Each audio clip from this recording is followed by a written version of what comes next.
नमस्कार, मैं डॉक्टर कंचन भारत होम्योपैथी में आप सभी का स्वागत करती हूँ। आशा करती हूँ आप सभी लोग बहुत ही अच्छे होंगे और अपना बहुत अच्छे से ख्याल रख रहे होंगे। तो आज मैं बात करूँगी किडनी पेशेंट के प्रॉपर डाइट के बारे में। अगर किडनी पेशेंट को अपने डाइट के बारे में पता होगा तो अपनी ट्रीटमेंट के साथ साथ अपनी डाइट पे भी कंट्रोल करेंगे, जिससे उनका क्रेटिनिन का level, urea, potassium, phosphorus, calcium सब कुछ मैनेज हो जाए। तो आज हम इसी टॉपिक पे बात करते हैं। फर्स्ट ऑफ ऑल, जैसे आप सभी को पता है कि क्रेटिनिन जो कि एक वेस्ट मटेरियल है, जो खुद प्रोटीन के डाइजेशन से प्रोड्यूस होता है हमारे मसल्स में और वो मिक्स हो जाता है ब्लड में, यानी कि ब्लड में रिलीज़ होता है। और किडनी का काम होता है ब्लड को प्यूरिफाई करना या फिल्टर करना। जब हमारी किडनी अनहेल्दी होती है या उनमें किसी भी तरीके का इन्फेक्शन हो जाता है या कोई भी प्रॉब्लम हमारे किडनी के अंदर आती है, तो सबसे पहले क्रेटिनिन का लेवल और यूरिया का लेवल इंक्रीज़ हो जाता है। वहीं पे देखा जाए तो पोटेशियम का लेवल भी इंक्रीज़ होता है और फास्फोरस का भी लेवल इंक्रीज़ हो जाता है। तो आज हम इन्हीं बातों पे डिस्कस करेंगे कि ऐसी क्या डाइट ले कि प्रोटीन बैलेंस में रहे और क्रेटिनिन बैलेंस में हो जाए, पोटेशियम भी बैलेंस में हो जाए और ऑलरेडी यूरिया भी और फास्फोरस भी बैलेंस में आ जाए। तो अगर हम क्रेटिनिन के लेवल को बैलेंस रखना है या यूरिया के लेवल को बैलेंस रखना है, तो फर्स्ट ऑफ ऑल आपको क्या करना है कि आपको अपनी प्रोटीन डाइट जो होगी, यानी कि प्रोटीन का इंटेक जो होगा, वो आपको बैलेंस में लेके चलना पड़ेगा। यानी कि प्रोटीन किस में सबसे ज़्यादा प्रोटीन मिलता है? मटन हो गया, चिकन हो गया, एग्स हो गई या पल्सेस हो गई, इन सब में प्रोटीन की मात्रा बहुत ही ज़्यादा पाई जाती है। यानी कि जो इनमें प्रोटीन के लेवल्स होंगे वो बहुत ज़्यादा हाई होंगे।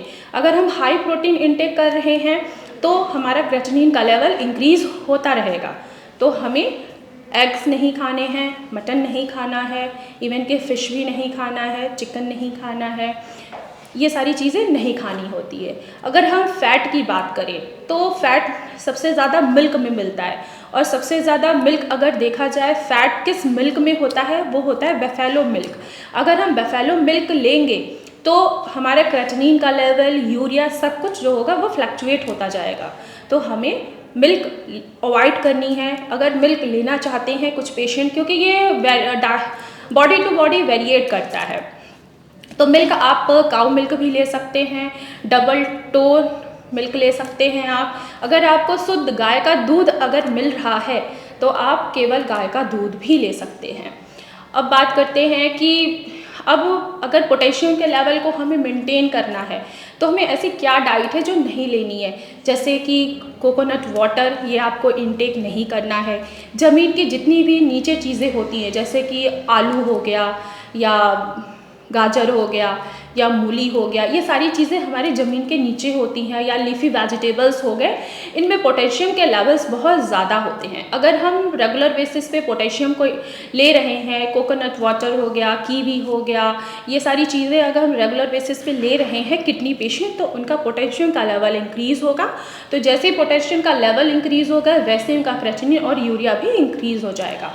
तो किडनी पेशेंट को पोटेशियम की भी इंटेक जो होगी वो कम करनी चाहिए। अगर हम बात करें कि और पेशेंट को क्या क्या चीज़ें और अवॉइड करनी है, जी, कुछ पेशेंट्स को डाउट होता है कि क्या वो पनीर या दूध या लस्सी या छाछ वो ले सकते हैं।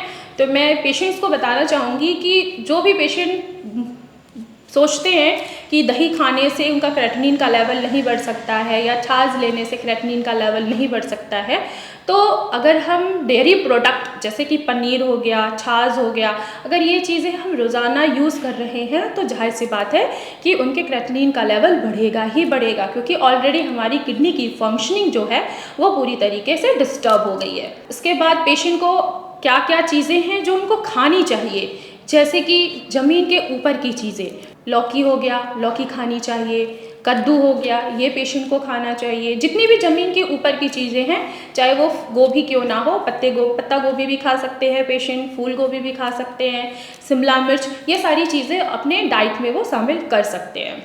अगर किसी भी पेशेंट का प्रोटीन बहुत ज़्यादा लॉस हो रहा है या यूरिन में झाग बहुत ज़्यादा आ रहा है, फ्लश आउट करने के बाद भी अगर उनको उनके फ्लश में यूरिन में झाग नज़र आ रही है, तो वो पेशेंट थोड़ी थोड़ी सी अपनी प्रोटीन की डाइट को बैलेंस कर ले। जैसे कभी हफ्ते में एक बार वो एग्स खा सकते हैं, अंडे खा सकते हैं, पर ज़्यादा प्रोटीन पाउडर या बहुत ज़्यादा प्रोटीन वाली जैसे मटन हो गया, ये चीज़ें इंटेक ना करें। पर ज़रूरी नहीं है कि सिर्फ अंडे में ही प्रोटीन की मात्रा आप अपने बॉडी में कवर कर सकते हैं। आप उसकी जगह पल्सेस ले सकते हैं। पल्सेस में सारे पल्सेस नहीं लेनी है, सिर्फ आप मूंग की दाल खा सकते हैं। मूंग की दाल में प्रोटीन का लेवल जो होगा वो मेंटेन रहेगा आपकी बॉडी में, और आपका क्रेटिनिन का लेवल जो होगा वो इंक्रीज़ नहीं होगा। तो ये रही डाइट के बारे में। अब हम आते हैं कि कौन से फ्रूट्स किडनी पेशेंट खा सकते हैं। अगर जिन पेशेंट को डायबिटीज नहीं है तो वो गवावा यूज़ कर सकते हैं, पपीता यूज़ कर सकते हैं, एप्पल अपने डाइट में शामिल कर सकते हैं। लेकिन अगर जिन पेशेंट को डायबिटीज़ है, जो शुगर भी है जिन भी पेशेंट को, तो वो अपने फ्रूट्स में सिर्फ गवावा यूज़ नहीं करें। गवावा बिल्कुल बंद कर दे खाना।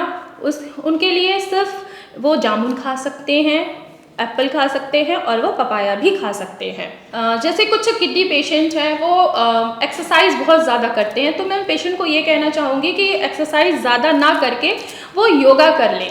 योगा करने से भी हमारी किडनी जो होगी वो फंक्शनिंग करनी स्टार्ट कर देगी। साथ साथ आप मेडिसिन भी खाएं। और मैं उन पेशेंट को, किडनी पेशेंट को ये भी बोलना चाहूँगी कि अपनी डाइट के साथ साथ अपने ब्लड प्रेशर को और शुगर के लेवल को भी मेंटेन करके चलें। अगर उनका ब्लड प्रेशर हाई हो रहा है तो मेडिसिन लें और अपने ब्लड प्रेशर को बैलेंस में लेके चलें। अगर डायबिटीज़ बढ़ रहा है तो डायबिटीज़ की भी मेडिसिन लेके अपने शुगर के लेवल को मेंटेन करें।